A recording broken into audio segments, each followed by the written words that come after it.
한스노트2는 세계에서 가장 얇고 가벼운 RLCD 기반의 e-리더입니다. 태친. 한스노트2는 RLCD 디스플레이를 사용하여 인공 조명 없이 자연광으로 책을 볼 수 있는 제품입니다. 백라이트 모듈이 없어서 어떠한 블루라이트도 방출하지 않습니다. 아이들 시력 보호를 위해 만들어진 제품이라서 박스가 귀염뽀짝하네요. 한스노트2 10인치 풀컬러 전자책 리더기로 적혀 있습니다. 제조일 2023년 12월이고 2024년 1월에 출시한 제품입니다. 개봉을 하면 속 박스에는 친환경 자연 조명 리더기라고 적혔습니다. 친환경 박스를 사용한 느낌적인 느낌이 드네요. 이건 용도를 모르겠습니다. USB A to C 케이블이 동봉되어 있습니다. 박스는 여러 겹을 덧붙여서 만들었습니다. 측면은 골판지가 제품 충격을 흡수할 수 있도록 제작되었습니다. 제품 배송받은 게 신나서 그런지 박스도 예뻐 보입니다. 본체 뒷면은 한스프레이 회사 상호가 적혔습니다. 후면에 가죽을 덧대어 굉장히 고급스러운 느낌이 듭니다. 후면 디자인은 100점 만점에 100점을 주고 싶네요. 전면은 요즘 e-리더 제품에서 유행하는 비대칭 디자인으로 되어 있습니다. 손잡이 공간을 만들어서 그립감을 살리면서 책을 잡고 있는 느낌을 형상화시켰습니다. 하단을 보면 놀랄 만큼 슬림하게 만들었습니다. 충전 포트 공간을 겨우 넣을 정도로 두께가 초슬림이네요. 우측에는 볼륨 버튼이 있습니다. 위쪽에는 전원 버튼이 있습니다. 왼쪽에는 가죽으로 덧대어 있고 스피커 홀이 보입니다. 디자인은 어디 하나 부족한 부분이 없이 완벽합니다. 두께는 4.8mm입니다. 실제 책과 비교해보면 한스노트2 제품은 휴대성에서 강점이 있습니다. 책을 무겁게 휴대하고 다니지 않아도 64GB 용량에 가득 넣어서 볼 수 있습니다. 아이패드 9세대와 비교해보면 한스노트2 제품 두께는 진짜 정말 얇습니다. 그냥 바닥과 일체화되었다고 봐도 될 것 같네요. 얼마 전에 리뷰한 RLCD에 프론트 라이트를 탑재한 아이무 이페이퍼 S1 제품과 비교해보면 이페이퍼 S1 제품은 평범한 태블릿을 사용하는 느낌이었는데 한스노트2 제품은 e-리더를 사용하는 느낌입니다. 실제로 e-리더 디자인으로 제작되기도 했고 이렇게 오닉스 10인치 제품과 비교해보면 동일한 디자인으로 제작되었다는 것을 알 수 있습니다. 그런데 오히려 웬만한 e-리더보다도 얇다는 장점이 있습니다. 무게는 332g입니다. 두께, 무게 모두 기존 RLCD 제품과 차별화되는 경량 제품입니다. 전원을 켜보려고 했는데 배송 중에 전원이 켜지는 것을 방지하기 위해서 배터리 충전이 안 된 상태입니다. 충전을 하고 계속 설명을 드리겠습니다. 전원을 켜면 안드로이드 문구가 표시됩니다. 실내 환경이 어두워서 패널이 어둡게 보이는데 외부 광원을 조절하면서 리뷰를 진행할 예정입니다. 디스플레이 상단을 스와이프하면 라이트 조절 메뉴가 보이지만 이 제품은 백라이트나 프론트 라이트 모듈이 없어서 밝기 조절은 안 됩니다. 라이트 모듈을 제거하고 출시하는 게 2024년 트렌드인 것 같습니다. 최근에 오닉스 북스고 10.3 제품도 프론트 라이트 모듈을 제거하고 출시했습니다. 라이트 모듈을 제거하면 그만큼 슬림하게 만들 수 있다는 장점이 있습니다. 라이트에 의지하지 않고 오롯이 패널의 밝기에만 초점을 맞춰서 제품을 만들었기 때문에 기존 제품들보다 더 밝은 패널을 갖추게 됩니다. 대만에서 출시한 제품이라서 글자들이 무슨 말인지 하나도 모르겠네요. 언어는 한국어로 변경하겠습니다. 와이파이 연결하고 구글 플레이 스토어 로그인 확인해 보겠습니다. 정상적으로 구글 플레이 스토어 로그인 되고 앱도 잘 설치가 됩니다. 스펙을 보면 안드로이드 13의 e-리더 제품들보다 비교적 최신 버전을 사용하고 있습니다. 락칩 RK3566 4코어 AP를 사용하고 있습니다. 일반적인 태블릿 스펙은 아니고 요즘 e-리더에서 흔하게 사용하는 AP입니다. 램 4GB, 스토리지 64GB입니다. 이 제품 타겟이 고성능 게이밍 유저가 아닌 영상과 책을 보는 라이트 유저들을 위한 제품입니다. 현존 e-리더 제품 중에 가장 성능이 좋은 오닉스 북스탭 울트라 C 프로 제품과 비교해 보겠습니다. 이 제품은 스냅드래곤 855 AP가 탑재되었습니다. 전자책 리더에서는 상상도 못할 고성능의 제품입니다. 긱벤치 6 측정 결과를 보면 한스노트2 제품은 성능에서 명함도 못 내밀 정도로 엄청난 차이입니다. 보통은 태블릿이 더 성능이 좋고 e-리더 제품이 성능이 낮아야 정상인데 성능만 보면 두 제품이 바뀐 것 같네요. 부팅 속도만 비교해봐도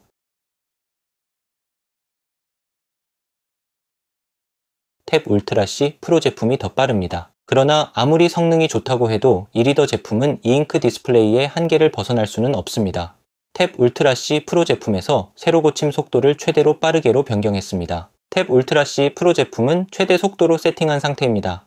웹 브라우저를 열어서 스크롤 속도를 비교해 드릴게요. 정확하지는 않지만 컬러 이잉크 디스플레이는 12Hz 정도로 알고 있습니다. 한스노트2 제품은 태블릿이라서 60Hz 주사율을 사용합니다. 그래서 웹서핑을 할 때 쾌적함은 한스노트2 제품이 더 좋습니다. 페이지를 동시에 열었을 때 AP 성능이 높은 탭 울트라 C 프로가 더 빠르게 열람이 되지만 실사용 만족감은 RLCD 제품이 더 좋다는 거죠. 웹서핑 외에도 영상을 감상할 때도 RLCD 제품의 장점을 확인할 수 있습니다. 탭 울트라 C 프로는 특유의 프리커 현상과 색상 픽셀도 많이 깨지는 느낌이 듭니다. 그래서 저는 댓글에 영상 감상 목적으로 이북 리더기 추천해달라는 문의글이 있으면 적합하지 않다고 답변해주고 있습니다. 책을 볼 때는 이잉크 디스플레이가 좋지만 웹서핑이나 영상 감상이 주 목적이라면 이잉크 디스플레이보다는 이런 RLCD 태블릿이 더 좋습니다. RLCD는 LCD나 OLED와 이잉크 디스플레이 사이에 위치해서 서로의 틈새를 메꿔주는 역할을 하게 됩니다. 그래서 어떻게 보면 이잉크 디스플레이보다 더 대중적이지 못한 디스플레이라고 볼 수 있습니다. 이잉크 디스플레이도 마이너한 시장인데 그것보다 더 마이너한 제품이라서 시장에서 RLCD 태블릿을 판매하는 업체를 찾아보기 힘듭니다. 혹자는 그 돈이면 저렴한 태블릿 구입한다고 댓글 달릴 거 알면서도 리뷰하는 이유는 이런 거 태친 아니면 리뷰할 사람이 없잖아요. 사운드 형편없습니다. 음악을 감상하는 목적보다는 책을 낭독해주는 TTS 사용 용도로 보입니다.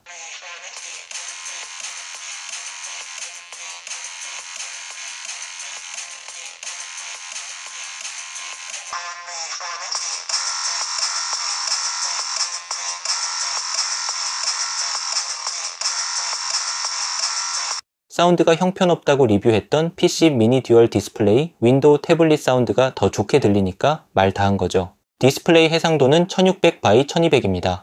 아이무 이페이퍼 S1 제품과 비교해보면 빛 반사도 없습니다.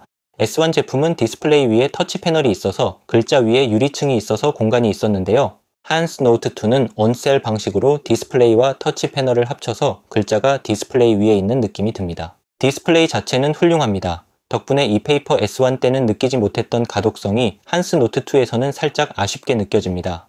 둘 다 동일하게 200ppi 해상도인데 한스노트2는 디스플레이가 너무 좋다 보니 오히려 부족한 해상도가 더 잘 보입니다. 아이패드처럼 264ppi 해상도만 되었어도 더 만족감이 들었을 것 같습니다. 확대해서 보면 살짝 글씨가 뭉개지는 현상이 보입니다. 책장을 넘길 때 이잉크 지연 현상이나 리플래시 없이 사용 가능합니다. 컬러 책을 봐도 색상 구분은 가능합니다. 이렇게 너무 어두운 색상은 구분이 잘 안되네요. 가독성은 책보다는 조금 떨어지고 확대하면 200ppi 해상도에서 아쉬움이 남습니다. 만화책을 볼 때 속도 차이도 보여드릴게요. 울트라-C, 프로는 밸런스 모드로 뒀습니다. 속도를 비교해 볼게요. 아이폰으로 촬영하고 있는데 중간에 풍선이 올라가는 효과는 뭐 때문인가요? 페이지 넘김 속도가 한스노트2 태블릿이 더 빠릅니다. 만화책을 보는 건 이리더 제품보다는 RLCD 태블릿이 더 좋습니다. 한스노트2는 디스플레이가 얼마나 좋은지 다른 RLCD 제품과 비교하면 명확하게 알 수 있습니다. 창과 햇빛 아래에서 모두 조명을 끈 상태에서 TCL 넥스트 페이퍼 S8 이 정도 가독성을 보여줍니다. 아이무 이페이퍼 S1 제품은 기본 부착된 필름은 선명하지만 빛 반사가 좀 있습니다. 한스노트2는 앞서 본 두 제품보다 더 선명한 글자를 볼 수 있습니다. 온셀 방식의 강점을 확인할 수 있습니다. 이걸 뭐라고 표현해야 할까요? 디스플레이에서 글자가 빛난다고 표현하는 게 정확할 것 같습니다. 너무 아름답습니다. 넥스트 페이퍼 S8, 이페이퍼 S1, 한스노트2입니다. 이번에는 컬러 전자책과 비교해 보겠습니다. 세 제품 모두 전원을 모두 끈 상태입니다. 패널 색상이 다르죠? 넥스트 페이퍼 S8을 보면 디스플레이가 그린색을 띠고 있고 한스노트2는 브라운 색상입니다. 탭 울트라 C 프로는 이잉크 디스플레이를 사용해서 전원이 종료되어도 그림이 표시됩니다. 색상을 보면 한스노트2 제품이 피부톤을 가장 잘 표현해주고 있습니다. 조명을 켰을 때 빛반사 차단도 한스노트2 제품이 좋았습니다. 다른 사진을 보여드릴게요. 역시 피부톤과 빛반사 차단에서 차이가 발생하고요. 대신에 조명을 끄면 한스노트2 제품 패널이 가장 어둡습니다. 측면에서 보면 시야각도 많이 어둡습니다. 이잉크 패널과 비교하면 패널 밝기가 더 어두운 게 보이시죠? 두 제품은 RLCD 태블릿이고 오른쪽만 이잉크 태블릿입니다. 그렇다고 크게 걱정할 필요는 없습니다. 판매 페이지의 설명을 보면 한스노트2를 사용하기 위한 권장 환경 밝기는 500럭스 이상이면 된다고 적혀 있습니다. 집의 형광등이 500럭스를 넘어서 독서를 하는데 충분합니다. 한스노트2 펜은 USI 2.0 프로토콜 스타일러스 펜을 사용할 수 있습니다. A4 건전지만 넣어주면 별도로 전원을 켤 필요 없이 태블릿에서 인식이 됩니다.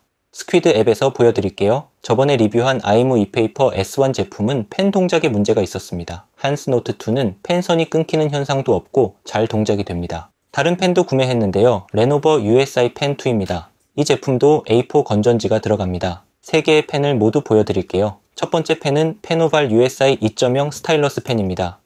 두 번째 펜은 레노버 USI 2.0 스타일러스 펜입니다.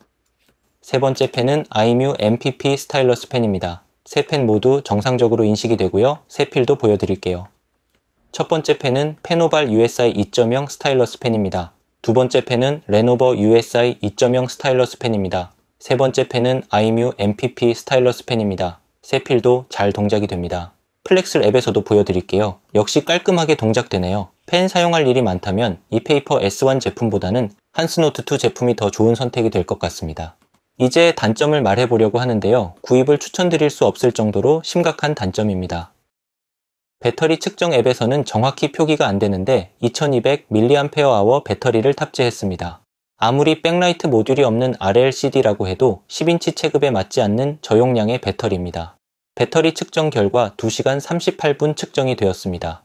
말도 안 되는 배터리 타임이죠. 순간 저는 제 눈을 의심했습니다. 유튜브 연속 재생은 얼마나 갈까요? 똑같습니다. 2시간 37분 측정됩니다. 서두에서 이 제품 타겟이 자녀들의 눈 보호를 위해 제작된 제품이라고 말했잖아요. 그러니까 이 제품은 자녀들에게 태블릿을 주면서 뽀모도로 타이머 틀어놓고 너 몇 시간 동안만 태블릿 사용해 이렇게 말할 필요가 없다는 거죠. 몇 시간 사용 못하고 배터리가 순식간에 없어질 거니까요. 성인들이 사용하면 어떨까요? 긍정적으로 보면 전자제품에 시간을 허비하지 않게 되겠죠. 배터리가 꺼질 때까지만 유튜브를 봐야 되겠다고 생각하면 시간 활용을 잘 할 수 있을 것 같네요. 외부에서 사용한다면 태블릿은 절전 모드로 두고 사용하는 게 좋을 것 같고요. 이런 보조 배터리 하나 챙겨서 나가야 마음이 편하실 거예요. 충전은 1시간이면 100% 충전됩니다. 지금까지 햇빛 아래에서도 편안한 읽기 경험을 제공하는 한스노트2 태블릿에 대해서 소개해드렸습니다.